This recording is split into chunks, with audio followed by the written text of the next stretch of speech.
प्रभु यीशु मसीह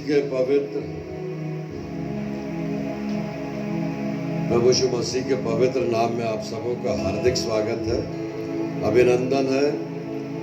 और इस 4th stage के लॉकडाउन के बाद पहली बार इस सप्ताह में हम मिल रहे हैं। 3 चरण बीत चुके हैं, 4थे चरण में हमने प्रवेश किया है और परमेश्वर को धन्यवाद देते हैं कि आप और मैं सकुशल हैं, स्वस्थ हैं और प्रभु की संगति में हैं। प्रभु की संगति में बने रहना, उसकी आराधना करना, उसकी उपासना करना, उसकी महिमा करना, उसका आदर करना, उसका सम्मान करना, जिससे तेरा भला होगा। और वो देश जो परमेश्वर ने हमें दिया है उसमें हम बहुत समय तक दीर्घायु होकर के जीवन जी पाएंगे। लेकिन दीर्घायु होने का तात्पर्य यह नहीं है कि हम स्वयं के जीवन के लिए ही अपने जीवन में केंद्रित रहें, लेकिन परमेश्वर चाहता है कि आपकी और मेरी उपस्थिति इस दुनिया में किसी विशेष उद्देश्य की पूर्ति के लिए हो। और वो उद्देश्य मानवीय दृष्टिकोण से हमारे द्वारा से निर्धारित उद्देश्य नहीं, प्यारे मित्रों। वो उद्देश्य निर्धारित है परमेश्वर पिता के माध्यम से। एक उद्देश्य, एक विशेष योजना है परमेश्वर की, जिससे वो चाहता है कि आपका और मेरे जीवन में दूसरों के लिए परमेश्वर की महिमा का कारण बने। आइए हम प्रार्थना करेंगे। प्यारे पिता परमेश्वर, आपसे विनती और प्रार्थना, लॉर्ड जीसस, जितने इस डायरेक्ट फेसबुक के द्वारा से परमेश्वर आपका वचन आपके दास के द्वारा से सुन रहे हैं, वो इस समय की बाट जोते हैं, राह देखते हैं कि प्रभु आपका वचन सुनने के लिए वो आपकी नज़दीकी में आ जाए। हम आपसे विनती और प्रार्थना करते हैं, जो आपका डर और आपके भय में अपना जीवन व्यतीत करता है, आपकी सुरक्षा उसके जीवन पर निरंतर बनी रहती है। जो विश्वास की आत्मा से आपसे प्रार्थनाएं करता है, प्रभु आपने प्रतिज्ञा की है, वाचा बांधी है कि जो कुछ तुम मेरे नाम से मांगोगे मैं तुम्हें दूंगा। अरे पिता परमेश्वर, इस पवित्र समय के लिए धन्यवाद। और हमारे मुंह से निकले हुए हर एक शब्द आपके राज्य में ग्रहण किए जाए, ये विनती है, प्रार्थना है। हमारे गीत, हमारी प्रार्थना, हमारे धन्यवाद, हमारे निवेदन परमेश्वर के पवित्र वचन के ऊपर में प्रकाशन प्रभु आपकी महिमा का कारण बने। विनती है, प्रार्थना अपने उद्धारकर्ता, मुक्तिदाता प्रभु यीशु मसीह के नाम से मांगते पिता, सुनिए और दया से ग्रहण कीजिए। आमीन। परमेश्वर की स्तुति और महिमा में प्रेज एंड वर्शिप में जाएंगे। अभिजीत जौले मसीह और नेहा कुमार, मुशे कुमार, विनय स्वरूप, अमन मार्टिन, इन जवानों के द्वारा से 22 मार्च के बाद से आज तक प्रभु ने आपका और मेरा संबंध परमेश्वर की महिमा में बनाए रखा है। और महिमा और आदर में बनाए रखने का कारण ये है कि प्रभु की आशीष आपके और मेरे जीवन पर निरंतर बढ़ते चली जाए, उसकी महिमा होते चले जाए। हमारे पाप, हमारे अपराध तभी धुल सकेंगे जब परमेश्वर के पुत्र के लहू के बहाए जाने के ऊपर हम विश्वास करेंगे।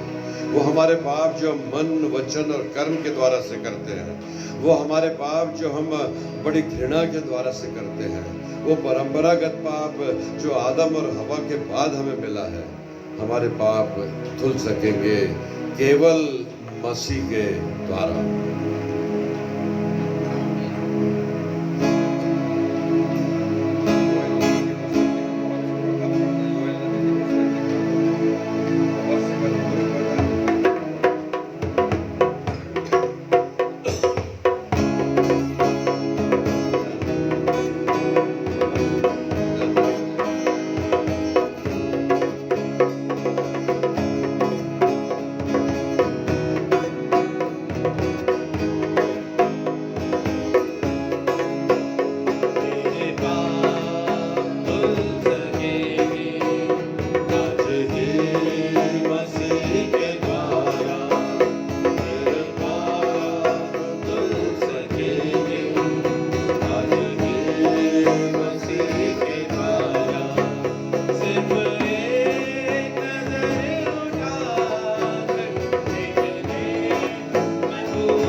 सकेगा, तेरे भाग का सितारा तुझे कुछ न दे सकेगा, तेरे भाग का सितारा सिर्फ एक नजर उठाकर देख ले लहू की धारा, सिर्फ एक नजर उठा देख ले लहू की धारा, तेरे पाप धुल सकेंगे आज ही मसीह के द्वारा।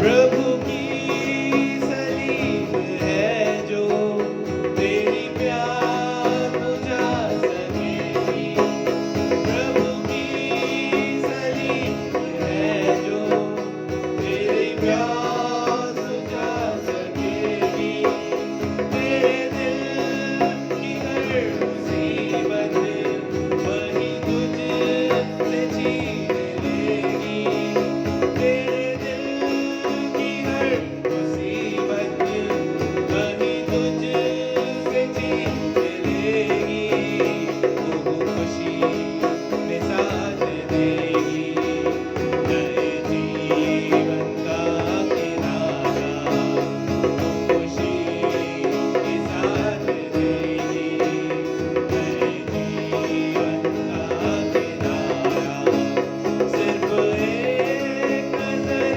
उठाकर देख ले लहू की धारा, सिर्फ एक नजर उठाकर देख ले लहू की धारा, तेरे पाप धुल सकेंगे आज ही मसीह के द्वारा, तेरे पाप धुल सकेंगे आज ही मसीह के द्वारा, आज ही मसीह के द्वारा, आज ही मसीह के द्वारा।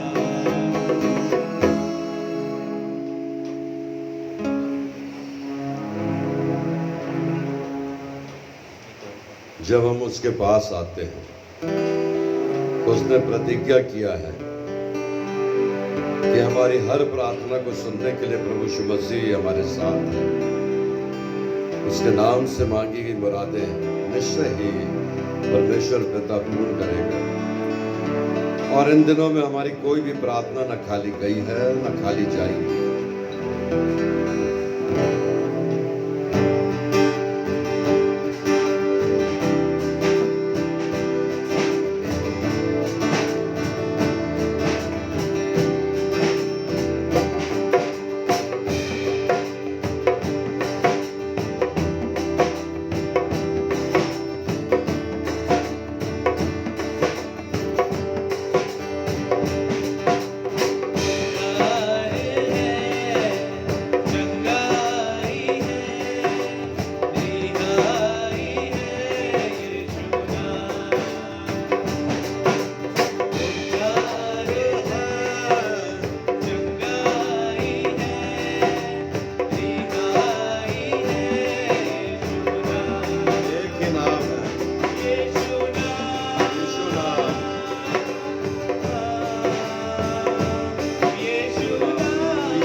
थैंक यू जीसस, धन्यवाद प्रभु। आइए हम अपनी आंखों को बंद करके एक बार फिर से प्रभु को धन्यवाद दें। प्यारे पिता परमेश्वर, मीठा वो नाम है, सच्चा वो नाम है जो मुक्ति देता है, जो शक्ति देता है, जो शांति देता है। और इस समय में सारे मानव जाति के ऊपर में जो विकराल परिस्थितियों का निर्माण हुआ है, पिता परमेश्वर आपसे विनती और प्रार्थना है लॉर्ड जीसस, उस पवित्र नाम से छुटकारा और उसी पवित्र नाम से हमें चंगाई मिले। जहाँ मनुष्य की सीमाएं सीमित है, उसका ज्ञान सीमित है, उसकी गति सीमित है, और इस समय में हमारी असहायता और वो सीमाएं जो स्पष्ट दिखाई दे रही हैं, हमारा ज्ञान, हमारी बुद्धि, हमारा साइंस, हमारी लैब्स, हमारे वे सारे प्रयास जो दुनिया के बड़े बड़े विद्वान और बड़े मजबूत राष्ट्र कर रहे हैं, खुदा परमेश्वर वो सफलता दिखती हुई नहीं दिखाई दे रही है। लेकिन हमारा विश्वास, अटल विश्वास प्रभु यीशु मसीह आपके ऊपर है, और हमारी विनती और प्रार्थना का निश्चय उत्तर मिलेगा, ऐसा हमारा विश्वास है। हमारे धैर्य को बनाए रखिए कि हम धीरज के साथ प्रभु आने वाले उस बदलती हुई परिस्थिति में इस भयानक महामारी से छुटकारे को प्राप्त करते हुए देख सकें। हमारी विनती प्रार्थना अपने उद्धारकर्ता, मुक्तिदाता प्रभु यीशु मसीह के नाम से मांगते हैं पिता, सुनिए और दया से ग्रहण कीजिए, आमीन। आज की संध्या में मैं आपसे रिफॉर्म एंड रिन्यूअल, एक बार फिर से रिफॉर्म होना, नया होना, हमारे जीवन को नया करना, और ऐसी परिस्थिति में जबकि हर लॉकडाउन के बाद first phase, second phase, third phase और चौथा पड़ाव के अंदर हम जब प्रवेश कर चुके हैं, तो ऐसा लगता है कि कल हमारे लिए स्वतंत्रता का दिन होगा। यह आने वाला समय हमारे लिए सब आशाओं से भरा समय होगा। लेकिन एक घटना समाप्त होने की स्थिति में आती है, दूसरी घटना विकराल रूप लेकर के हमारे सामने दिखाई देती है। जिस बात को हम देख रहे हैं, एक भयानक स्टॉर्म, जो एक अजीब सा नाम अम्फान, और अम्फान के रूप में अभी बड़ी तीव्र गति से वो दुनिया में, वो तटीय इलाकों में प्रभाव डाल रहा है। और ऐसे समय में मैं जब आपसे बातचीत करता हूँ, we should be reform and renew our spiritual life, हमारी आध्यात्मिक जीवन की आवश्यकता है। एक बार ऐसा हुआ जब सियोल का वर्ल्ड कप होने जा रहा था और बड़ा भारी आयोजन व खेल कूद का होने जा रहा था, वहाँ के शासकीय परिस्थितियों में कुछ ऐसी विषम घटनाएं थी जो घटने वाली थी, और वहाँ के जो प्रशासक, जो प्रेसिडेंट और प्राइम मिनिस्टर थे, उनके सामने इस आने वाले इस खेल को सफल बनाने की चुनौती उनके सामने थी। और उन्होंने बहुत बड़ी सिक्योरिटी का इंतज़ाम किया, बहुत बड़ी सुरक्षा को अपने यहाँ पर उन्होंने वहाँ स्थापित किया, और उस कंट्री की, उस देश के कोने कोने में सारी सुरक्षा एजेंसीज को उन्होंने तैनात करके, उनकी मिलिट्री, उनकी पुलिस फोर्स, उनकी जो आईबी, उनकी जो क्राइम रिपोर्ट थी, सारे के सारे लोग वहाँ पर तैनात कर दिए गए। लेकिन वहाँ पर सबसे मुख्य बात थी, वहाँ एक बहुत बड़ी कलीसिया के पासवान, जो दुनिया का सबसे बड़ा चर्च है साउथ कोरिया में, वहाँ के पासवान अपनी टीम के साथ प्राइम मिनिस्टर के पास गए और उन्होंने कहा कि आपने इस आने वाली समस्या के लिए सांसारिक सुरक्षा का प्रबंध तो कर लिया है, मैं चाहता हूँ कि हमें भी मौका दिया जाए, हम अपने जीवते परमेश्वर से प्रार्थना करेंगे और हमारे देश की सुरक्षा के लिए घुटने टेक करके प्रार्थना करेंगे, और हमारी सुरक्षा प्रदान करने के लिए मैं विश्वस्त आपको करता हूँ कि हमारा जीवता परमेश्वर है जो निश्चित ही हमारे देश को सुरक्षा प्रदान करेगा।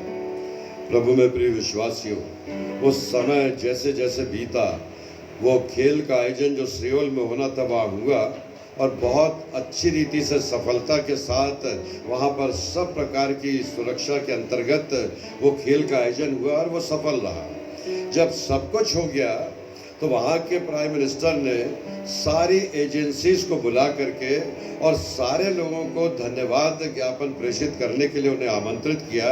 एक बहुत बड़े उत्सव का वहाँ पर आयोजन किया गया और वहाँ पर उस कलीसिया के पासवान और उसकी सारी टीम को बुलाया गया, क्योंकि जब एश्योरेंस देकर के कलीसिया के पासवान लौटे थे तो उन्होंने अपने प्रेयर वॉरियर्स को, thousands and lakhs of people, हजारों और लाखों लोगों को उन्होंने इंटरनेट से और गूगल पे सूचना दे दी थी कि लगातार प्रार्थना करते रहिए, लगातार उपवास रखते रहिए, लगातार इस सियोल के आयोजन को सफल बनाने के लिए अपने जीवते परमेश्वर से प्रार्थना करते रहिए। और जब वहाँ के प्रधानाचार्य ने जब सफलता प्राप्त कर लिया तो पासवान और उनकी सारी टीम को बुला करके मंच पर उन्हें धन्यवाद दिया कि हमारे सुरक्षा एजेंसीज की सफलता आपकी प्रार्थनाओं के कारण से संभव होने पाई। प्रभु में प्रिय विश्वासियों, मैं कहानी नहीं बता रहा हूँ, यह उस देश का सबसे बड़ा सत्य है, क्योंकि साउथ कोरिया में 95% लोग प्रभु यीशु मसीह को मानने वाले लोग हैं और दुनिया के सबसे बड़ा चर्च साउथ कोरिया में वहाँ पर स्थापित है। मैं आपसे आज बातचीत कर रहा हूँ the reformation and the renewal. वो रिफॉर्म करना अपने आप को, अपने जीवन को, इस चौथे चरण में सामने परिस्थितियां हैं। साइंटिस्ट अपने द्वारा से प्रयास कर रहे हैं, जो विश्लेषक हैं वो अलग अलग प्रकार के विश्लेषण भविष्य की बातों के लिए कर रहे हैं, लेकिन बाइबल के अनुसार मेरे और आपके जीवन में जो प्रार्थना का सबसे बड़ा दान आपको और मुझको मिला है वो हमें कुछ बातों की शिक्षा देता है। द कॉल फॉर रिफॉर्मेशन पहली बात, the renewal is a must in our own life, और तीसरी बात है the Holy Spirit is the reformer. वो पवित्र आत्मा है जो आपको और मुझको नया जीवन, नया सोच, नई शक्ति, नई ऊर्जा, नया विजन और नई भविष्य की आशाएं देता है। वो आशा जिसमें बहुत से लोग निराश हो गए, वो आशा जो लोगों की धीरे धीरे धूमिल पड़ती जा रही है, लेकिन परमेश्वर का वचन हमें इन बातों के प्रति बहुत साफ रीति से कुछ बातों को बताता है, जो मैं बाइबल की बातों को आपके साथ शेयर करूंगा। योएल नबी की पुस्तक, योएल उसका 2 अध्याय और उसकी 12वीं आयत। But even now says the Lord, repent sincerely and return to me with the fasting and weeping and mourning। पढ़िएगा। तो भी यहोवा की यह वाणी है, परमेश्वर यहोवा की ये वचन है, ये वाणी है। अभी भी सुनो। Now this is the time, अभी भी सुनो, अभी भी कुछ नहीं बिगड़ा है, अभी भी हमारे हाथों से बातचीत नहीं निकली है, अभी भी परमेश्वर ने जीवन की सांसें हमें मुफ्त में प्रदान करने का जो वादा किया था, वो बिजली, वो पानी, वो व्यवस्था, वो सूरज, वो रोशनी, सब कुछ मुफ्त में हमें मिल रही है। नाउ अभी भी, now this is the time we call for the reformation. वो हमारे जीवन के बदलाव के लिए पढ़िए। उपवास के साथ रोते पीटते हमारे हृदय से वो गुहार, वो आत्मा से निकली हुई आवाज, वो रोते और पीटते हुए, क्योंकि मजदूर नंगे पांव चले जा रहे हैं, एक राज्य से दूसरे राज्य पर चलते चले जा रहे हैं, एक शहर से दूसरे शहर पर चलते चले जा रहे हैं, अपने गंतव्य स्थान से निकलकर अपने पैतृक स्थान तक पहुंचना चाह रहे हैं। रास्ते की रुकावटें आपको और मुझको बहुत स्पष्ट दिखाई दे रहा है। परमेश्वर का धन्यवाद कि कहीं कोई घटना हो रही है, लेकिन आपके और मेरे सामने बहुत स्पष्ट दिखाई दे रहा है कि छोटे छोटे बच्चे भूखे प्यासे नंगे पांव पद यात्रा करने के लिए मजबूर हो गए हैं। कोई 10 किलोमीटर, कोई 50 किलोमीटर, कोई 100 किलोमीटर, कोई 500 किलोमीटर, कोई 800 किलोमीटर चलता चला जा रहा है। रास्ते में कुछ लोग हमदर्दी से उन्हें भोजन दे रहे हैं, रास्ते में कुछ लोग मिलते हैं जो अपने चप्पल जूते उतार के दे देते हैं। रास्ते में कुछ लोग मिलते हैं जो अपने धन और संपत्ति से उनकी सहायता करते हैं। रास्ते में कुछ लोग मिलते हैं जो अलग अलग प्रकार के संसाधनों को जुड़ा रहे हैं। प्रभु में प्रिय विश्वासी, उस समय में भी विरोध होता था, आज भी विरोध हो रहा है। उस समय में भी आलोचनाएं होती थी, आज में भी इन परिस्थितियों में आलोचनाओं का भार लग गया है। जहाँ पर इन विशेष परिस्थितियों को हम अपनी आंखों से देख रहे हैं, कई लोग तो तरस करके अपने घर में असहाय होकर के निशक्त बैठे हैं कि कैसे हम उनकी सहायता कर दें, चाहते हुए भी हम कर नहीं पा रहे प्यारे मित्र। But this is the time we should reform our self. ये तब संभव होगा जब हम आसानी से निकलकर उनके पास पहुंच पाएंगे और उनकी आवश्यकता में त्वरित कार्यवाही करते हुए उनकी सहायता कर पाएंगे। Now this is the time we should pray. This is the time we should fast. We should weep. हम रोते और किलपते हुए प्रभु में प्रिय विश्वासी, उनको देख करके तो निश्चय है कि आपकी और मेरी आंखों में आंसू आ जाते हैं, क्योंकि वो छोटे बच्चे, वो असहाय लोग, वो अपने घर जाने के लिए लालायित लोग, वो जो वहाँ से नौकरी पेशा सब कुछ छोड़ करके फिर से अपना नया जीवन, नया बसेरा शुरू करने की एक आस लिए हुए। This is the time of the reformation. Bible के बहुत से पदों को मैं आपके साथ इस समय में शेयर करूंगा, पढ़ते जाइएगा निकाल करके। योएल नबी की पुस्तक, उसका 12वां दूसरा अध्याय 13वीं आयत पढ़िएगा। अपने वस्त्र नहीं, अपने मन ही को फाड़ो। अगर अभी भी हमको तरस नहीं आ रहा है, अगर अभी भी हम कोई बस दे रहा है, कोई वाहन दे रहा है, कोई चप्पल दे रहा है, कोई जूते दे रहा है, कोई खाना खिला रहा है, कोई धन संपत्ति देने की बातचीत कर रहा है, उसके लिए भी अगर हम आलोचना कर रहा है, तो परमेश्वर का वचन, let your broken heart show your sorrow. आपका ये टूटा हुआ हृदय, आपके उस दुख को और दर्द को लोगों के विषय में बता सके। पढ़िएगा, अपने मन ही को फाड़कर अपने परमेश्वर यहोवा की ओर देखो और उससे मांगो, क्योंकि वो कायनात को बनाने वाला परमेश्वर है। उसने लगातार अपनी सहायता इस संसार के लोगों से खींच नहीं लिया है, वो लगातार अपनी सहायता बनाए रखने के लिए आज भी वो हमारे द्वारा से वहाँ काम करने के लिए तैयार है। बशर्त है कि हम अपने वस्त्र फाड़ करके अपने सांसारिक दानों को लोगों को दिखाने के लिए नहीं, लेकिन हृदय की गहराई से उनके लिए प्रार्थना करते हुए उनके उचित समय पर उचित वस्तुओं की सहायता पहुंचा सकें।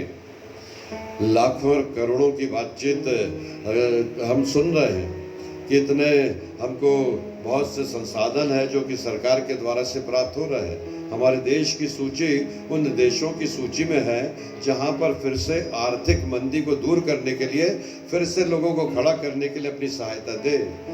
पर प्रभु में प्रिय विश्वासियों, वो नीडी तक, आवश्यकमंद व्यक्ति तक पहुंचे। वो सहायता जो सरकार ने लेने का निर्णय लिया है, परमेश्वर से प्रार्थना करते रहिए कि हमारे देश की दरिद्रता, हमारे देश की बेरोजगारी, हमारे देश की अर्थव्यवस्था, हमारे देश की परिस्थितियों में परिवर्तन तभी आए जब परमेश्वर के द्वारा से दी गई बुद्धि और आत्मा से लोग अच्छे हृदय से काम कर सके। वहाँ लिखा है, वस्त्र फाड़कर या लोगों को दिखा करके नहीं, लेकिन परमेश्वर से विनती और प्रार्थना करते हुए हम परमेश्वर की बातों में आगे बढ़े। यिर्मयाह नबी की पुस्तक, भविष्यवक्ता यिर्मयाह ने लिखा, 4वां अध्याय उसकी पहली 3 आयतों को पढ़ेंगे। यिर्मयाह 4:1-3। The Lord says, people of Israel, if you want to turn, then turn back to me. If you want to turn, then you should turn back to me. अगर तुम बदलना चाहते हो, अगर तुम सच में रिफॉर्मेशन चाहते हो, अगर तुम सच में रिवाइवल चाहते हो, तो वो वस्त्र फाड़ करके मत दिखाओ, but you should turn back to me. पढ़िएगा, परमेश्वर यहोवा की ये वाणी है। हाँ, यदि तू लौट आए तो मेरे पास लौट आ। यदि तू घिनौनी वस्तुओं को मेरे सामने से दूर करे तो तुझे आवारा फिरना ना पड़ेगा।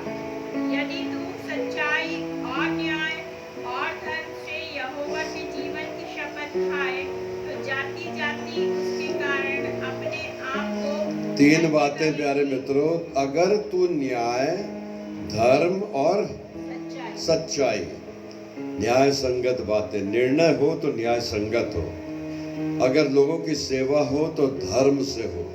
और धर्म ये नहीं सिखाता, पक्षपात करना नहीं सिखाता, वो अनजस्ट नहीं होता, और सत्य बातों पर रह करके वो सच्चाई का सामना करके सत्य बातों के साथ लोगों की सहायता करता है। ये जो डायरेक्शन दिया गया है, जो पवित्र धर्मशास्त्र में यिर्मयाह नबी के समय में जब इस प्रकार की परिस्थिति निर्मित हुई, तो तत्कालिक समय के लोगों ने परमेश्वर के लोगों की आत्मा होकर के, परमेश्वर यहोवा का मुख होकर के लोगों से बातचीत किया। Now this is the word of God. मैं आपके साथ में जो शेयर कर रहा हूँ वो बाद में लिखा है परमेश्वर के वचन में। The Lord says to the people of Judah and Jerusalem, flow up your unplowed bricks। या पढ़िए, क्योंकि यहूदा और यरूशलेम के लोगों से परमेश्वर यहोवा ने यूं कहा है, अपनी पड़ती भूमि को जोतो और कटीले झाड़ों में बीज मत बो, क्योंकि वहां पर अगर उगेगा भी तो ये कटीली झाड़ी उनको दबा लेगा। अभी कुछ ऐसी ही परिस्थितियां हैं। कुछ लोग अभी भी इतने कटीले और कड़वे हैं कि वो अच्छे वहां पर अगर बीज गिर भी गए तो उनकी कटुता के कारण से उनको दबा दिया जा रहा है। कि कोई अच्छा काम कर रहा है तो उसकी इतनी आलोचना की जा रही है कि उस अच्छे काम से हटकर वो, उन कामों से हटकर वो दब जाता है। प्रभु, this is not the time to criticize the person. This is not the time to criticize the politics. This is not the time to criticize the social justice. परमेश्वर का वचन कह रहा है कि आलोचना नहीं, लेकिन सकारात्मक बातों से सहायता, ताकि वो निकले हुए लोग, वो पदयात्री अपनी गंतव्य स्थान की मंजिल तक पहुंच सके, और मंजिल तक पहुंचने के बाद उनको वो जो क्वारंटाइन हो या उनकी जांच हो और उनका जो परीक्षण हो वो निष्पक्ष हो, ताकि वो वहां से निकल करके फिर से अपना जीवन रीस्टार्ट कर सके। परमेश्वर का वचन उस समय भी सत्य था, मध्य युग में भी सत्य था, आज भी सत्य है और आगे भी सत्य रहेगा। और परमेश्वर का वचन इन्हीं बातों को करने के लिए चिता रहा है। मत्ती रचित सुसमाचार उसका 7वां अध्याय, उसकी 21वीं आयत से 23वीं आयत तक, टू कॉल ऑफ रिफॉर्मेशन। परमेश्वर के वचन में हम जिस विषय के अंतर्गत देख रहे हैं,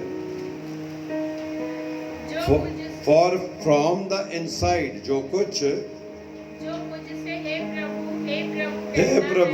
हे प्रभु कहता है,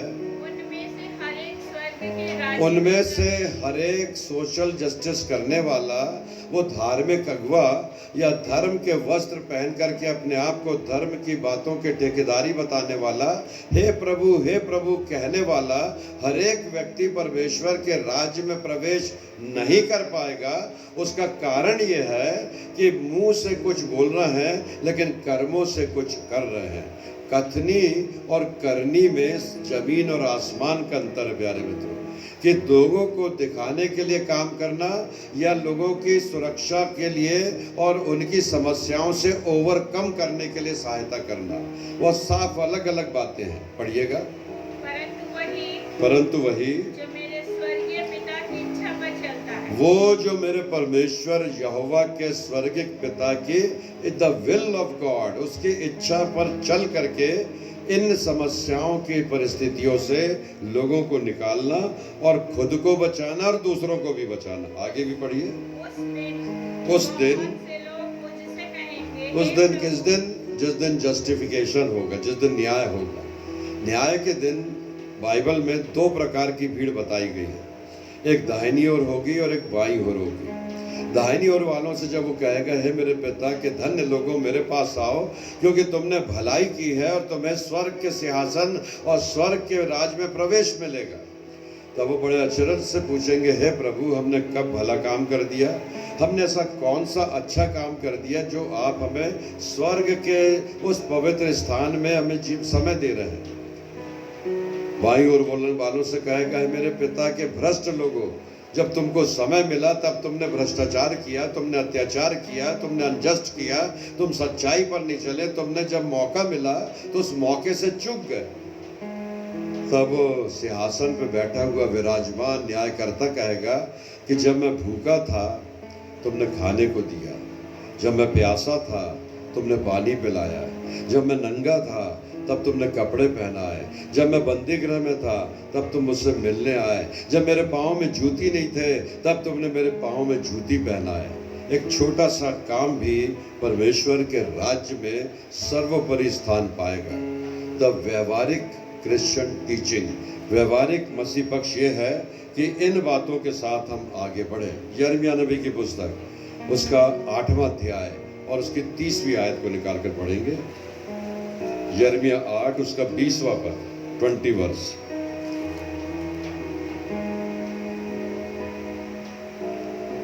the pupil of the cry, हाँ, क्योंकि कटनी का समय बीत गया, कटनी का समय बीत गया, फल तोड़ने की ऋतु भी समाप्त हो फल तोड़ने की ऋतु भी समाप्त हो गई, और हमारा उद्धार नहीं और उसके बाद भी हमारा सेल्वेशन नहीं हुआ। संसारिक फसल को देखे तो फसल कट के तैयार खत्म हो गई और खत्ते में आ भी गई। अब उस खत्ते की कीमत मिलना ये वर्तमान समय की परिस्थिति पर निर्भर है। एक एक दाना खरीदा जाएगा, एक एक दाना किसानों से लिया जाएगा, उनको, किसानों को उनका अधिकार और हक मिले, ये विनती और प्रार्थना करना अत्यंत आवश्यक है। कटनी का समय आया, फसल पक चुकी, फसल कट भी गई, अपने घरों में भी आ गई, लेकिन उसका जो उचित मूल्य है वो उस मेहनत करने वाले व्यक्ति के हाथों में जाए, तब जाकर के हम उनके साथ जस्टिफिकेशन देख पाएंगे। परमेश्वर, ये तो हुआ वर्ल्डली थिंग, लेकिन स्पिरिचुअल थिंग भी कि अब समय है कटनी का। कठिन परिस्थिति थी, अभी है, और आगे भी कितने समय तक रहेगी मैं और आप नहीं कह सकते। एक समस्या आके गई नहीं, उल्का पिंड बाजू से आके निकल गया। इस वायरस ने पूरी दुनिया में प्रभाव डाल दिया। इधर अम्फान जो है वो मुंह बाय खड़ा हुआ है। एक के बाद एक परिस्थिति बनते चली जा रही है, लेकिन परमेश्वर का वचन बार बार हमें ताकीद कर, आगे का पद पढ़िए उसी में। अपने लोगों के दुख से मैं भी दुखित हुआ, अपने लोगों के दुख से मैं भी दुखित हुआ, मैं शोक का पहरावा पहने, मैं शोक का पहरावा पहने अति अचंभे में डूबा हूँ। अति अचंभे में डूबा हुआ। 22वां पद पढ़िएगा इसी अध्याय का। क्या गिलाद देश में हाँ। कुछ बलसान की औषधि, क्या गिलाद देश में कोई ऐसा बलसान की औषधि नहीं, हाँ बलसादी औषधि नहीं है? क्या उसमें कोई वैद्य नहीं, क्या उसमें कोई वैद्य नहीं है? यदि है तो मेरे लोगों के घाव क्यों चंगे नहीं, तो मेरे लोगों के घाव क्यों चंगे नहीं हो रहे हैं? प्लाज्मा ट्रीटमेंट हो रहा है, फिर उसके बाद दूसरा ट्रीटमेंट आ रहा है, यहाँ से दवाइयाँ विदेश भेज दी गई हैं, विदेश के लोग दिन और रात लगातार खोज कर रहे हैं। परमेश्वर का वचन उस तत्कालिक समय में सब उस भविष्यवक्ता के मुंह से निकला था और ये कहा था, क्या कोई वैद्य नहीं, क्या कोई डॉक्टर नहीं, क्या इस प्रकार की बातें? परमेश्वर का धन्यवाद हो कि रिकवरी की स्टेज बढ़ते चली जा रही है। इट मीन्स प्रार्थना का प्रभाव बढ़ता चला जा रहा है। इट मीन्स आने वाले समय में प्रार्थना के द्वारा से ही चंगाई मिलेगी, ये निश्चित मान के चलना प्यारे मित्रों। जैसे साउथ कोरिया में सियोल ओलंपिक से पहले परमेश्वर के लोगों ने प्रार्थना की थी, वैसे भारतवर्ष के लोगों में पोप ने वहाँ से रोम से पूरे वर्ल्ड में प्रार्थना के लिए 14 मई को आह्वान किया और पूरी दुनिया ने एक साथ एक मन चित होकर के प्रार्थना की। पूरी दुनिया के लोग एक ही दिन नहीं, लेकिन लगातार प्रार्थना प्रार्थना प्रार्थना और प्रार्थना। उसमें कोई पर्टिकुलर कंट्री नहीं है, उसमें कोई पर्टिकुलर कास्ट नहीं है, उसमें कोई पर्टिकुलर वर्ग नहीं है, उसमें संपूर्ण मानव जाति के सुरक्षा के लिए और उनके चंगाई के लिए प्रार्थना की जा रही है। प्यारे मित्रों। और ये प्रार्थना जो की जा रही है यीशु मसीह के नाम से की जाने वाली प्रार्थना है, और यीशु मसीह के नाम से ही मुझको और आपको चंगाई और छुटकारा मिलेगा। ये परमेश्वर का वचन दावे के साथ इस बात को कहता है। आगे में एक और वचन देखेंगे, योना नबी की पुस्तक, उसका पहला अध्याय और उसकी पहली 2 आयतों में परमेश्वर के इन आशीषमय वचनों के साथ कुछ और बातें हैं प्यारे मित्रों, जिसमें आपको और मुझको फिर से ध्यान देने की आवश्यकता है। योना नबी के समय में निनवे नगर एक ऐसा नगर था जो परमेश्वर की राज आज्ञा और स्पिरिचुअल बातों से हटकर सांसारिक बातों की ओर लग गया था। उसमें घिनौने काम होने लगे थे, उसमें भ्रष्टाचार का आचरण होने लगा था, उनमें समलैंगिकता और नाना प्रकार की कुरीतियां उत्पन्न हो गई थी, और इस कारण से परमेश्वर का क्रोध निनवे नगर के लोगों पर बरपा। जब परमेश्वर का क्रोध बरसना था तो परमेश्वर ने एक मौका निनवे नगर के लोगों को देना चाहा कि वे एक बार अपने जीवन में सुधार ले आएं, एक बार जीवन में रिफॉर्मर हो जाएं, अपने मन को बदल दें, अपने सोच को बदल दें, अपने कर्मों के ऊपर लज्जित होकर के वो अच्छे कामों को करने की कोशिश करें। पढ़िएगा योना 1 से 2। यहोवा का वचन अमित्ते के One day the Lord spoke to the Jonah. One day Lord spoke to the Jonah. एक दिन परमेश्वर का वचन योना नबी के पास पहुंचा। क्या पहुंचा? उठकर उस बड़े नगर नीनवे को उठ जा, उस बड़े नगर निनवे को जा और उसके विरुद्ध प्रचार कर, और उस नगर के विरुद्ध प्रचार कर, क्योंकि उसकी बुराई मेरी दृष्टि में बढ़ उस गई है। नगर की बुराई मेरी दृष्टि में बढ़ गई है। उस देश की बुराई, पूरी दुनिया की बुराई मेरी दृष्टि में बढ़ गई है। नूह के समय में बिल्कुल ऐसी ही आवाज नूह के कानों में आई थी, नूह उठ खड़ा हो, क्योंकि जिस आशीष के लिए और जिस आनंद के लिए और जिस प्रेम के लिए मैंने दुनिया के लोगों को बनाया था, वे उस आनंद से हट गए हैं, वो उस प्रेम से भटक गए हैं, वो शांति से अलग हो गए हैं, वो हिंसा का उन्होंने रूप ले लिया है, जाति जाति पर, धर्म धर्म के ऊपर आरोप लगा रहा है। कोई भी बात अच्छी नहीं निकलती, जब भी निकलती है, जब मीडिया में देखो तो केवल नकारात्मक मृत्यु और विरोध और नकारात्मक बातें निकलती हैं। इन बातों को सुनते सुनते परमेश्वर यहोवा कहता है कि मैं इन बातों को सुनते सुनते उकता गया हूँ। योना, now this is the time, get up and go and ask them, now this is the time you should reform yourself. अपने आप को बदल लो, नहीं तो परमेश्वर का क्रोध का सामना करना पड़ेगा। क्रोध के लिए परमेश्वर को ऊपर से नीचे नहीं उतरना पड़ता प्यारे मित्र। उसने तो इशारा किया बादलों को और उसने जल स्रोत खोल दिया। नूह के समय में इतनी भयानक बारिश आई और बारिश तो बारिश आई, जल के सोते नीचे से भी फोड़ दिया। और 40 दिन और 40 रात परमेश्वर ने इस दुनिया को जल प्रलय के द्वारा से नाश कर दिया। योना से परमेश्वर पिता फिर कह रहे, योना get up and go and ask them. बोल, आगे पढ़िए कि क्या लिखा है। दूसरा पद, परंतु योना यहोवा के सम्मुख से तर्शीश को भाग जाने के लिए लेकिन योना मूसा के समान कहने लगा कि परमेश्वर इतना बड़ा शहर और इतने घिनौने करने वाले, बड़े स्ट्रॉन्ग, बड़े बलशाली और बड़े धनाढ्य लोग, उनके बीच में आप कह रहे हैं मैं जाकर के आपकी बातों को बताऊं। मैं जाकर के बताऊंगा तो लोग कहेंगे ये पादरी कौन होता है, इसकी क्या बकत जो हम इसकी सुने। वो धार्मिक अगुवा क्या होता, पहले अपनी दुकान चलाए फिर हमसे बात करना। ऐसी ऐसी धारणाएं और ऐसे ऐसे शब्द और ऐसे ऐसी वोकेबलरी उस समय भी थी, आज भी है, आगे भी रहेगी प्यारे मित्रों। लेकिन परमेश्वर के लोग जब बातचीत करते हैं और परमेश्वर की बातों को से जब लोग ताकीद करते हैं तो वो सचेत करता है कि now this is the time we should reform our self. परमेश्वर अपने वचन के द्वारा से आगे पढ़िए। योना वहां से निकलकर तर्शीश की ओर भागने लगा। परमेश्वर यहोवा की आज्ञा का उल्लंघन करके योना ने अपने आप को इंफीरियर समझा, इस योग्य नहीं समझा। वो उन्होंने सोचा कि मैं जाऊंगा, बोलूंगा। वो धनाढ्य लोग, वो राजनीतिक बड़े संगठित लोग, वो राजा और प्रशासक लोग जो गद्दियों पे बैठे हुए लोग हैं, एक आईएएस से कहते हैं इधर आ तो वो आता है, एक आईपीएस से कहते हैं उधर जा तो वो जाता है, रॉ से कहते हैं ऐसा कर तो वो करता है, दूसरा आईबी को कहते हैं ऐसी इंफॉर्मेशन लाओ तो वैसे चाहती है। वो क्यों कर मेरी सुनेंगे? Now this is the time. If people are not going to be change their life, reform their life, परमेश्वर का वचन कहता है योना निकल के तरसीस को भागने लगा। आगे में लिखा है कि योना ने तरसीस जाने के लिए एक जहाज, समुद्र यात्रा में उसका जहाज का उपयोग किया। और जब वो जहाज में चढ़ करके तरसीस नगर की ओर जा रहा था, उस समुद्र में उस जहाज में इतना भारी तूफान आया और नाव और जहाज वो डगमगाने लगा, और यहाँ तक डगमगाने लगा कि उसके डूबने की स्थिति आ गई।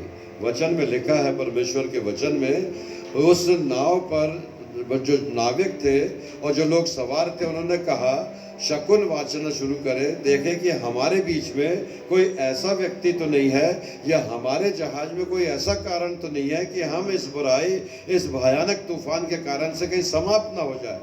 उन्होंने सारे लोगों के नाम से चिट्ठियां डाली।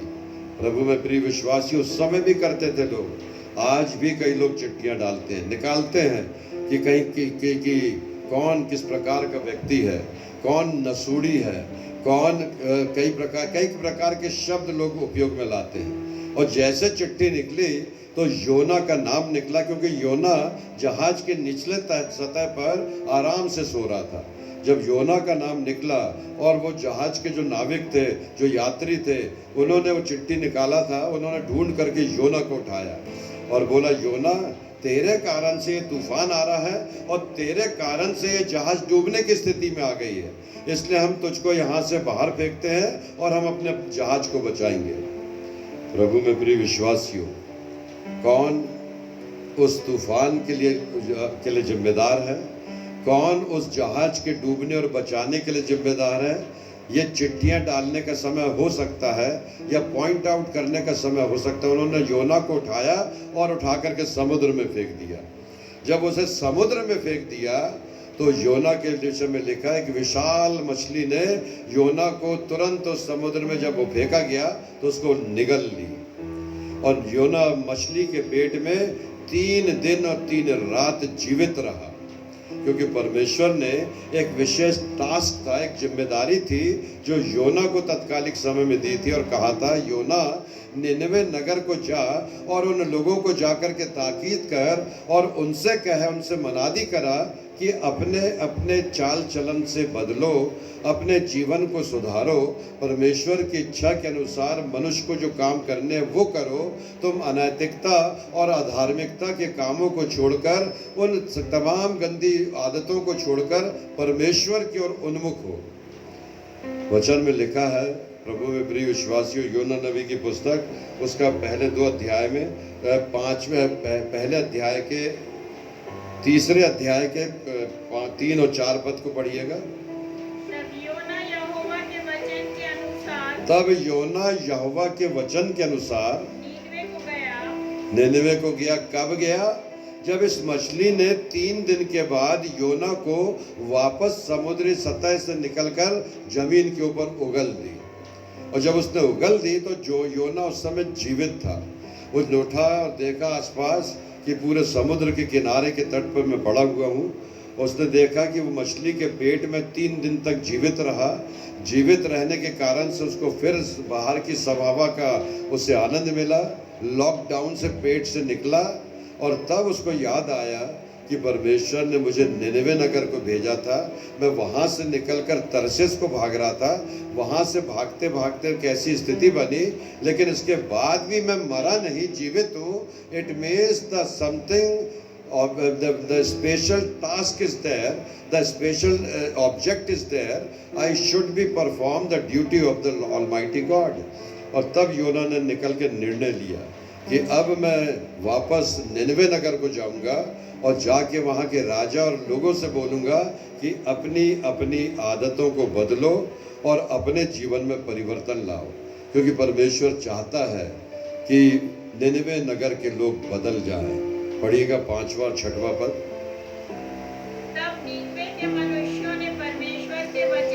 तब निनवे के लोगों ने परमेश्वर के वचन की प्रतीति की, अप्रिशिएट किया। जब योना वहां पर गया और जाकर के उनसे बोला कि देखो अभी भी समय है, now this is the actual appropriate time, अभी भी समय है। लॉकडाउन के चौथे चरण में हमने प्रवेश किया है। अभी भी मध्य प्रदेश के 9 जिले अभी भी जो हॉट स्पॉट और कंटोनमेंट एरिया में आए हैं। अभी भी यहाँ पर शराब की दुकानें नहीं खुली हैं। अभी भी लोगों को सुधरने का मौका मिल रहा है। प्रभु में प्रिय विश्वासी, now this is the time we should reform our self.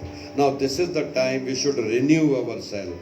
परमेश्वर चाहता है, चाहे हम किसी भी जाति के, किसी भी धर्म के, किसी भी वर्ग के, किसी भी विश्वास के हों, लेकिन परमेश्वर चाहता है कि हमारे जीवनों में परिवर्तन आए। The renewal is a must in our life. ये परिवर्तन के लिए बाइबल में फिर 2-3 पद हैं जो बहुत स्पष्ट रीति से हमको बताते हैं। पढ़िए, पढ़ लो। और निनवे नगर में जब योना ने जाकर के बोला तो उन्होंने कहा भाई हम we are ready to change our self, हम प्रार्थना करेंगे। और तब वहाँ लिखा उपवास की घोषणा की गई। उस नगर में, पूरे नगर में ढिंढोरा पीटा गया कि हम सब लोग उपवास रखेंगे और उपवास रख करके परमेश्वर से प्रार्थना करेंगे कि हमारे पापों की ओर परमेश्वर की दृष्टि ना पड़े, हमारे पाप परमेश्वर पिता के द्वारा से क्षमा किए जाए। जब ये केवल भोपाल शहर में नहीं, मध्य प्रदेश में नहीं, लेकिन पूरे भारत वर्ष के 27 राज्यों में, 29 जिलों में और तमाम उन जिलों में और तमाम उन स्थानों पर प्रार्थना का संदेश पहुंचे कि हम उपवास रखेंगे, हम प्रार्थना करेंगे। हम मनादी करते हैं कि हम अब तक जो काम करते आए हैं, हम अपने जीवन में परिवर्तन ला करके हम ऐसे काम नहीं करेंगे जो भ्रष्ट करे, जो हमारे जीवन को अधार्मिक करे और हमारी नैतिकता को दूषित करे।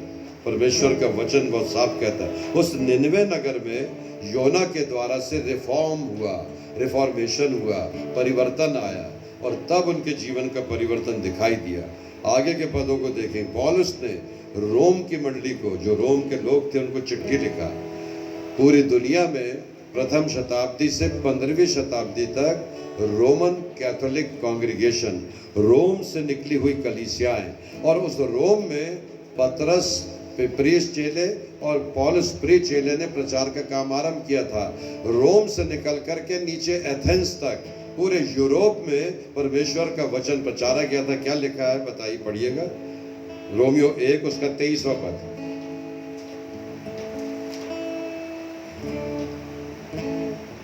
और अविनाशी परमेश्वर की महिमा को नाशवान मनुष्य और पक्षियों और चौपायों और रेंगने वाले जंतुओं की मूर्त की समानता में बदल डाला। बहुत से लोग हैं जिनने कि अपने अपने ईश्वर इस दुनिया में खुद बना लिए हैं। वहाँ लिखा है कि instead of the worshipping the immortal God, they worship images made to lock the mortal man और बर्ड्स और एनिमल्स और रेप्टाइल्स। वो इस संसार के पशुओं की, रेप्टाइल्स की और उन लोगों की मूर्तियां बना करके उनकी उपासना करने लगे। जीवते परमेश्वर ने इन सबको अपने हाथों से इसलिए बनाया कि मनुष्य की जाति की सुविधा के लिए और उनके उपयोग के लिए सारी बातें उपयोग में लाई जाए।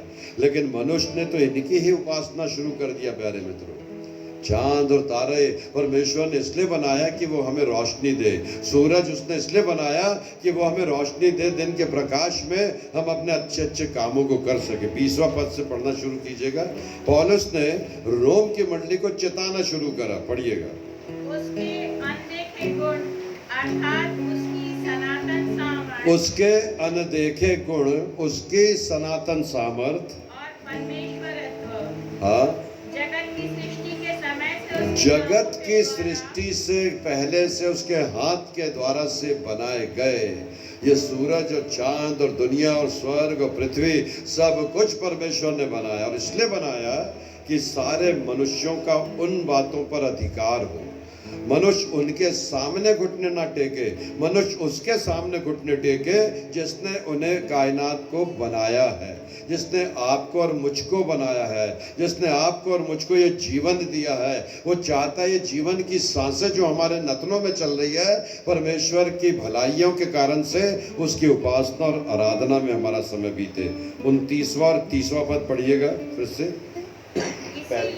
इसीलिए वे सब प्रकार के अधर्म they filled with all kind of the wickedness, इसलिए वो दुनिया के लोग सब प्रकार के अधर्म के कारण से अधर्म और दुष्टता, लोभ और वैर भाव से भर विकेटनेस, ग्रीड, लोभ और वैर भाव की आत्मा से इतने भर गए हैं, इतना भयानक वैर कर रहा है कि कोई तो वो एवरेस्ट की चोटी को पर कब्जा करने चढ़ा है, तो कोई कुछ कर रहा है, कोई कुछ कर रहा है। प्यारे मित्रों, अभी भी यहाँ पर वायरस का समय है कि इस भयानक वायरस से हम छुटकारा लें, लेकिन अभी भी लोग कब्जा करने के लिए देश देश पर अपने साम्राज्य को बढ़ाने का काम, क्योंकि वो ग्रीडी हो गए हैं, वो इतने ग्रीडी हो गए हैं कि इस भयानक विपदा से छुटकारे के बदले वो अपना साम्राज्य फैलाना चाह रहे हैं।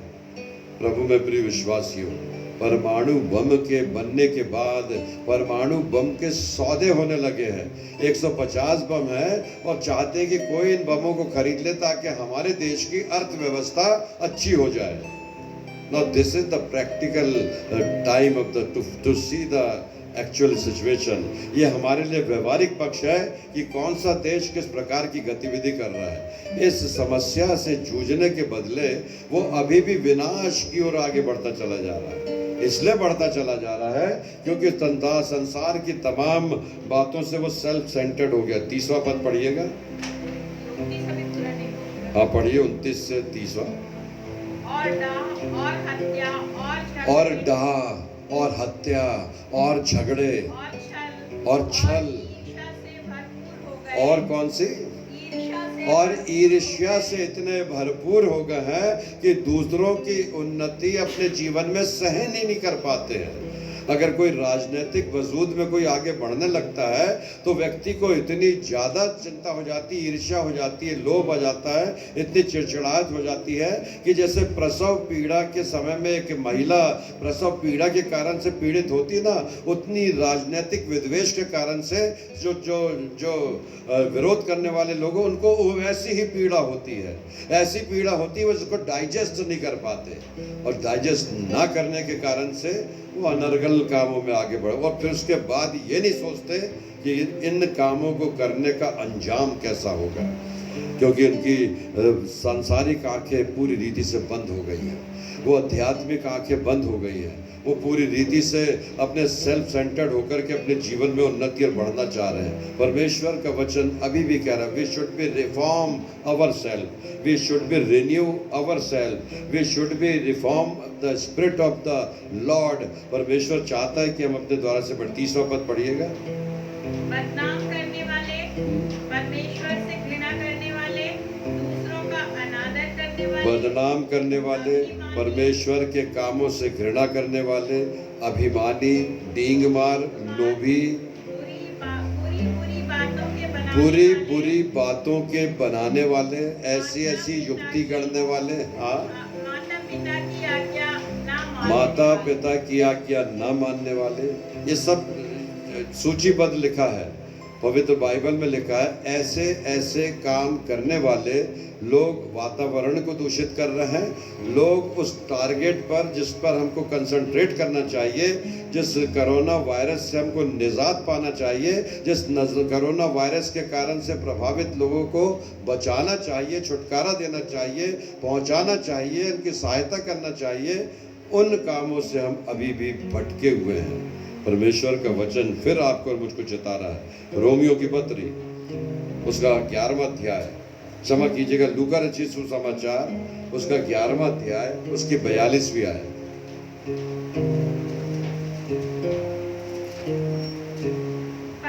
फरीसियों, तुम पर हाय, तुम पुदीने और सुदाब का और सब भांति के साग पात का 10वां अंश तो देते हो। फरीसियों और सदूकियों और धार्मिक लोगों के विषय में लिखा है कि तुम सब बातों का 10% अपने आय में से 10% निकाल कर अच्छे कामों के लिए निकालते तो हो, धर्म के कामों के लिए निकालते तो हो, सब धर्म के काम करते तो हो, लेकिन क्या है आगे लिखा है, परंतु न्याय को जब न्याय करने का समय आता है तब और परमेश्वर के प्रेम को टाल देते हो, तब हम ये बोलने लगते, अरे ये तो ये है, अरे ये तो वो है, अरे ये तो ऐसा है, ऐसा वो तो ऐसा है। जाति जाति धर्म धर्म के विरोध में हो जाती है, वो अच्छी बातों से दूर हट जाती है। आगे बढ़िए।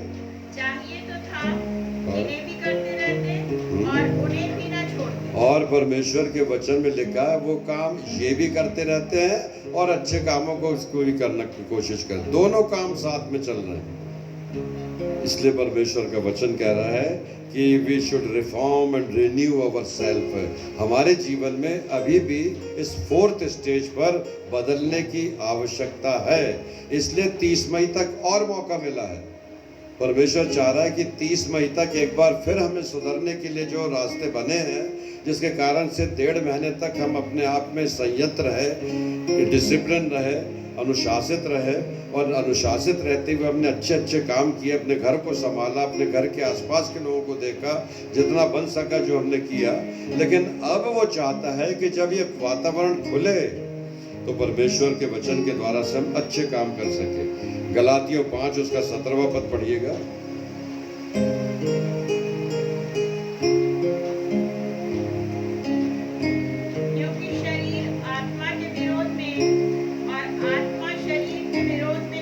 ये दोनों डिफरेंसेस है, शरीर आत्मा के विरोध में और आत्मा शरीर के विरोध में काम करती है। हम जाना कहीं चाहते हैं लेकिन शरीर ले जाता कहीं है, करना कुछ चाहते हैं लेकिन करवाता कुछ और है। वो बहुत सी बातें, शरीर की दुर्बलता बहुत ज़्यादा आत्मा की बातों पर प्रभाव डाल देती है, और यही समय है आत्मनियंत्रण का। हमारे यीशु मसीह ने जब क्रूस की मृत्यु के लिए अपने आप को तैयार किया, वो खुद में he was the himself the son of God, वो परमेश्वर के पुत्र होकर के दुनिया में आए थे, लेकिन मानव योनि में आए थे। इसलिए अवश्य था कि वो अपने इस मानव शरीर को आत्मनियंत्रित करें, और इस आत्मनियंत्रण के लिए जिसने सारी कायनात को बनाया था प्यारे मित्रों, वो 40 दिन और 40 रात भूखा रहा। वो भूखे और प्यासे रह करके उन्होंने दुनिया के व्यक्ति के, मनुष्य के जीवन के उस अंतर्गत उनके उन बातों को पहचाना कि इनके जीवन में कैसी कैसी कमी थी।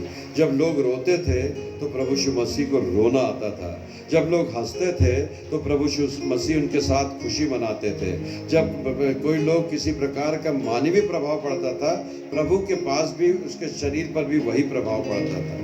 और 40 दिन और 40 रात जब भूखे और प्यासे रहे, जब रोटी की उनको अत्यंत आवश्यकता थी, तब शैतान ने आकर के परखा था। लेकिन प्रभु यीशु मसीह पूरी रीति से सेल्फ डिसिप्लिन थे, अपने शरीर के ऊपर उन्होंने विजय प्राप्त कर लिया था। इन 3rd फेज के लॉकडाउन में आपने और मैंने अपने शरीर पर नियंत्रण प्राप्त कर लिया है। अब प्रभु चाहता है इस 4th फेज में हम इस नियंत्रण को बनाए रखें, और जब खुले वातावरण सब साफ हो जाए और सारी बीमारियां जाती रहे, तो वो भले काम करने के लिए हम आगे बढ़ें। परमेश्वर के वचन में जिस बात के लिए मैं 2-3 पदों को और आपके साथ शेयर करना चाहूँगा, the Holy Spirit is the reform our self. परमेश्वर का वचन यूहन्ना रचित सुसमाचार उसका 3रा अध्याय उसकी 7वीं आयत, यूहन्ना 3 उसका 7वां पद।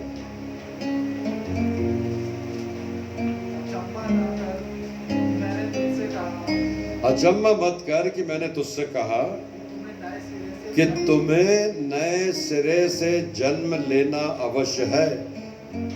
नए सिरे से जन्म लेना, न्यू लाइफ, नया जीवन, नया विजन, नए सोच, नई आत्मा के साथ, वो इसलिए है कि ये ऐसी स्थिति ना कभी बनी और ना ऐसी स्थिति कभी बनेगी। प्यारे मित्रों, युग बीत गए लेकिन ऐसा लॉकडाउन कभी नहीं हुआ। ऐसी स्थिति कभी नहीं आई। अमेरिका और बड़े मजबूत मजबूत देश के लोग अपने अपने घरों में कैद होने के लिए मजबूर हो गए। प्यारे मित्रों, ये टाइम है एक बार फिर से सोचने का। इस लॉकडाउन में परमेश्वर ने आपको और मुझको डिसिप्लिन कर दिया है, और अब वो चाहता है जिस बात के लिए परमेश्वर के वचन, we must all be born again in this world. अब हमारा नया जन्म हो चुका है, और जब हम नए बन गए हैं तो हमारे काम भी नए होना चाहिए। हम निकल करके दूसरों पर दया कर सके, दूसरों पर तरस खा सके, लोगों की सहायता के लिए कुछ ना कुछ कर सके, लोगों के जीवन के लिए अपने द्वारा से क्या योगदान दे सकते हैं वो कर सके। प्रभु में प्रिय विश्वासियों, लोगों का हक मारने के बदले उनके हक को पूरा करने के लिए परमेश्वर हमें आत्मा दे। पौलुस ने कुरिन्थ की मंडली को लिखा, पहला कुरिन्थियों की पत्री उसका 12वां अध्याय उसकी 3री आयत। पहला कुरिन्थी 12 उसका 3रा पद।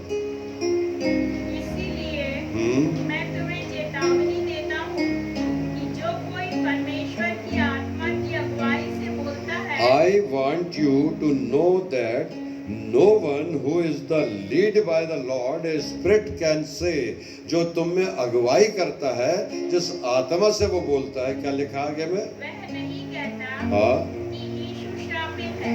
and no one can say that Jesus Christ is the Lord। वो बिना अपने आप से नहीं कहता, लेकिन वो आत्मा के द्वारा से कहता है। और ना कोई पवित्र आत्मा के बिना कह सकता और है, कोई पवित्र आत्मा के बिना यीशु मसीह ही उद्धार करता है ये नहीं कह सकता। अगर कोई प्रभु यीशु मसीह के पीछे चल रहा है, then he had already received the Holy Spirit of the Lord। उसको गैर भाषाएं बोलने की जरूरत नहीं प्यारे मित्रों। He had already received the Holy Spirit of the Lord। मैं आपसे बातचीत करूंगा। 21 तारीख को स्वर्गारोहण है, और 21 तारीख के बाद का रविवार पेंटिकॉस्ट का दिन है, और पेंटिकॉस्ट के दिन में आपसे बातचीत करूंगा। और पवित्र आत्मा के कार्य और पवित्र आत्मा के द्वारा से प्राप्त करने के बाद लोगों के जीवन में किस प्रकार का परिवर्तन और आगे बढ़ना। अनर्गल भाषाओं का उपयोग नहीं प्यारे मित्रों, अनर्गल भाषाओं का उपयोग नहीं प्यारे मित्रों, अनर्गल भाषा का उपयोग नहीं प्यारे मित्रों। परमेश्वर की आत्मा से निकली हुई आवाज, उसकी बातचीत स्वर्गारोहण के बाद और उसके बाद पेंटिकॉस्ट के दिन आपसे बातचीत करूंगा। प्रभु आप सबों को बहुतायत से आशीष दे, आमीन। मिल करके हम प्रभु की स्तुति और महिमा में एक और गीत गाएंगे। क्षमा कीजिएगा मेरे भाव मेरी भंगिमा के बदलने के लिए। क्यों? क्योंकि now this is the time, the wrong teacher, गलत शिक्षक गलत शिक्षाएं दे रहे हैं प्यारे मित्रों। ताकीद करता हूं अभी भी चेत जाए परमेश्वर से भय खाते हुए कि गलत शिक्षा से इस दुनिया के लोगों को भरमाने के लिए यीशु मसीह नहीं आया। यीशु मसीह इसलिए आया कि जीवन पाए और बहुतायत का जीवन पाए। उस यीशु नाम से चंगाई है, उस यीशु नाम से शांति है, उस यीशु नाम से परमेश्वर का प्रेम है।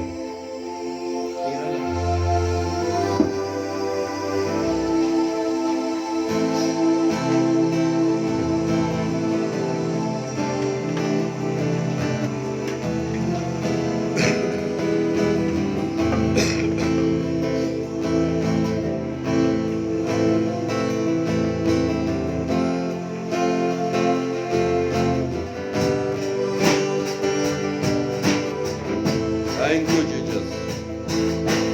तेरा लहू बड़ा कीमती है प्रभु, तेरा लहू बड़ा कीमती है, तेरा लहू बड़ा कीमती है प्रभु, तेरा लहू बड़ा कीमती है। क्योंकि उस लहू में जो ताकत है, जिससे हम पाते हैं छुटकारा, क्योंकि उस लहू में जो ताकत है, जिससे हम पाते छुटकारा, तेरा लहू बड़ा Thank you, Jesus. Thank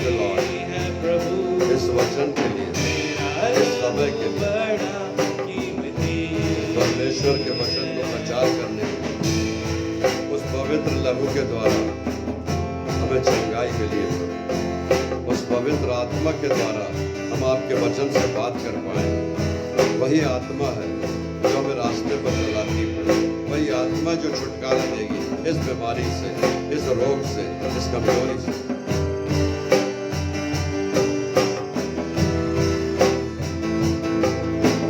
तूने वो लहू Yes, Jesus. Yes, Lord. बहाया है, Yes, Jesus. सारी दुनिया को बचाया है। धन्यवाद पिता, तूने धन्यवाद। वो लहू बहाया है, Thank you, सारी Jesus. दुनिया को बचाया है। कभी तूने किसी से Yes, Lord. Thank you, Jesus. कभी तूने किसी से न कुछ धन्यवाद प्रभु। हमने आपसे मांगा, आपने किसी से न Yes, कुछ Lord. मांगा। कभी आपने अपना खुद का शरीर बलिदान किया, अपने आप को बलिदान चढ़ा दिया प्रभु। क्योंकि उस उस लहू में नहाने से बहुत बड़ी सामर्थ मिलती प्रभु। वही लहू है जिसने मुझे और इस कलीसियाओं को खड़ा किया, जो आज भी गलत शिक्षकों का सामना करने के लिए हमें सामर्थ देता। उस लहू में वो ताकत है जिससे हम छुटकारा पाते हैं। Yes, Lord. Thank you, Jesus. Thank you. धन्यवाद प्रभु, धन्यवाद करता, धन्यवाद Lord.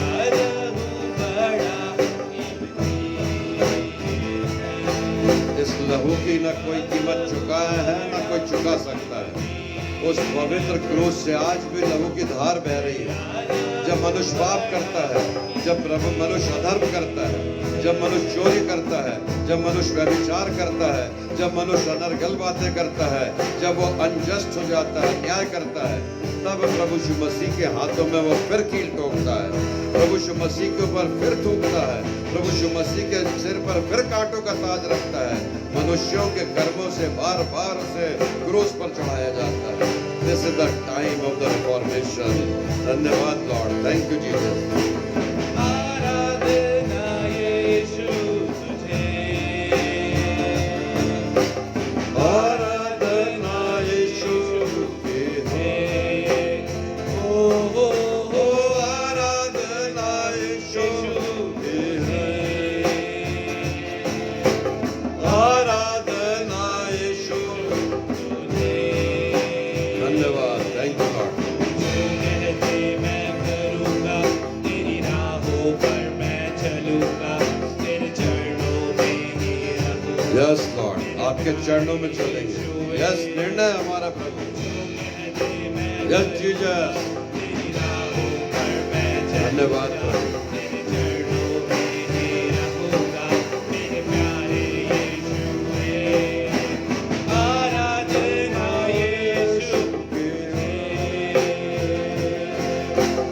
आराधना यीशु तुझे। आराधना यीशु तुझे आराधना यीशु। धन्यवाद लॉर्ड, थैंक यू जीसस। अद्भुत तेरे पैर जो लहरों पर चले, आगे चलते हैं मुझे चिंता नहीं है। डांटा दियों को जिन वचनों से प्रभु, थैंक यू जीसस। साथी मेरे हैं वही ओ प्रभु, चिंता नहीं है। अद्भुत तेरे पैर जो आपके वचन जो लॉर्ड जीसस ना बदलने वाला है। आगे चलते हाँ जीसस, मुझे चिंता नहीं है। डांटा दियों थैंक यू को जीसस, थैंक यू लॉर्ड। वचनों से प्रभु, साथी मेरे हैं वही, मुझे चिंता नहीं है। आराधना यीशु तुझे, thank you Lord, thank you Jesus. आराधना यीशु तुझे। ओ आराधना यीशु तुझे। गाइए आप जहाँ भी हैं, आराधना यीशु तुझे हो, आराधना यीशु। थैंक यू जीसस इस समय के लिए, थैंक यू लॉर्ड चंगाई के लिए, थैंक यू लॉर्ड वचन के लिए, धन्यवाद पिता, thank you Lord, thank you. महिमा हो आपकी, धन्यवाद। अपने सरों को प्रार्थना के लिए झुका ले जहां भी। लॉर्ड जीसस, इस वचन को सुनने के लिए जिन्होंने भी अपना कीमती वक्त जाया किया है, प्रभु आज की रात उन्हें आशीषों से भरपूर कर दीजिए। ये वचन उनके जेहन में काम करे, ये वचन जिसके कान में भी पहुंचा है प्यारे प्रभु, ये वो आपके द्वारा से दिया हुआ वचन है। प्यारे पिता परमेश्वर, योना ने अपने जिम्मेदारी से भागते हुए चाहा था कि वो प्रशासन से दुश्मनी मोल ना ले। वो चाहता था कि निनवे नगर के लोगों को उनकी बुराइयों को बताकर अपनी बुराई मोल ना ले। लेकिन जब उसने देखा कि 3 दिन के बाद उस मछली ने, उस मगरमच्छ ने जब उसे वापस उगल दिया और जब उसको जीवन मिला, तब उसको समझ आया कि परमेश्वर चाहता है कि जीवन उसी ने दिया है और वो चाहता है कि वो लोगों की गलत बातों को जाकर के निनवे नगर के लोगों को बताए। प्रभु, आप हमसे चाहते हैं कि हम लोगों के उन बातों के विषय में लोगों को सचेत करें, उन्हें ताकीद करें कि गलत शिक्षकों से बचे रहें, गलत बातों से और दुर्भावनाओं से और गलत आदतों से अपने आप को रिफॉर्म करें। अभी भी वक्त है इस चौथे लॉकडाउन के संदेश के लिए, जहां हम अपने जीवन को पूरी रीति से बदल सकते हैं। अंतिम समय है प्रभु जो हमें मिला है कि हम अपने आप को पूरी रीति से बदल लें, क्योंकि आप चाहते हैं कि निनवे नगर के लोगों ने जैसे बदलाव आया, उन्होंने उपवास और प्रार्थना डिक्लेयर किया, अपने पापों से, अपने अपराधों से क्षमा मांगा और उस निनवे नगर का रूप बदल गया, उस नगर के लोग बदल गए, उन नगर के रहने वाले लोगों की आदतें बदल गई, उनका स्वभाव बदल गया। वो प्रेम करने लगे, वो एक दूसरे का रास्ता देखने लगे, वो एक दूसरे के लिए प्रभु अपने जीवन का प्रेम उड़ेलने लगे, उनके जीवन की सारी बुरी आदतें जाती रही।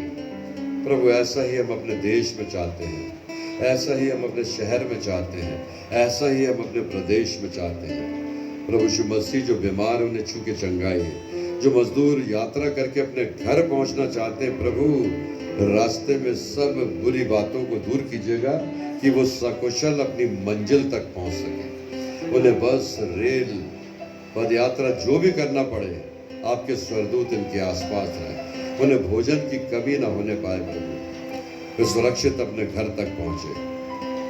आपसे विनती और प्रार्थना प्रभु, आने वाले दिन में आप हमसे बातचीत कीजिए। ये सब बातें यीशु मसीह के नाम से मांगते, इसलिए सुनिए और दया से ग्रहण कीजिए, आमीन। हे हमारे पिता, तू जो स्वर्ग में है, तेरा नाम पवित्र माना जाए, तेरा राज्य आवे, तेरी इच्छा जैसे स्वर्ग में पूरी होती है वैसे इस पृथ्वी पर भी पूरी हो। हमारे दिन भर की रोटी आज हमें दे, और जैसे हमने अपने अपराधियों को क्षमा किया वैसे ही हमारे अपराधों को क्षमा कर। हमें परीक्षा में न ला और बुराई से बचा, क्योंकि राज्य, पराक्रम और महिमा सदा तेरी है, आमीन। अब हमें हमारे उद्धारकर्ता, मुक्तिदाता प्रभु यीशु मसीह का अनुग्रह, परमेश्वर पिता का प्रेम और पवित्र आत्मा की सहभागिता हमें से हर एक के साथ, हर एक श्रोताओं के साथ, हर एक पेशेंट्स के साथ, डॉक्टर्स और नर्सेस के साथ, पुलिस प्रशासन के साथ, हमारे सम्मानित नेताओं के साथ अब से लेकर आपके दोबारा बादलों पर आने तक प्राप्त होती रहे, आमीन। बृहस्पतिवार को प्रातःकाल 6 बजे स्वर्गारोहण की आराधना इसी रीति से हम फेसबुक पर करने पाएंगे। बृहस्पतिवार प्रातःकाल सवेरे 6 बजे स्वर्गारोहण की आराधना अपने अपने घर के छतों पर जा करके आप यीशु मसीह को याद कीजिए कि यीशु मसीह ने उस दिन में स्वर्ग की ओर जाते हुए अपने चेलों और 120 लोगों के साथ बातचीत करते हुए कहा था, इस नगर में तब तक रुके रहना जब तक तुम्हें पवित्र आत्मा ना मिल जाए। Have you already received the Holy Spirit? I had already received the Holy Spirit. जो हर एक सुनने वाला और यीशु मसीह पर विश्वास करने वाला इस पवित्र आत्मा को पा चुका है, वही पवित्र आत्मा आपसे और मुझसे बात कर रहा है। वही पवित्र आत्मा स्वर्ग की ओर जाते हुए यीशु मसीह को आपको और मुझको दिखाना चाहता है। इन 40 दिनों में उसने दर्शन दिया था और यही दर्शन वो आपको और मुझको देना चाह रहा है, ताकि हम अपने देश के लिए और अपने शहर के लिए आशीष का कारण बन जाएं। प्रभु आप सबों को बहुतायत से आशीष दे। बृहस्पतिवार 21 तारीख को प्रातःकाल 6 बजे यीशु सा है।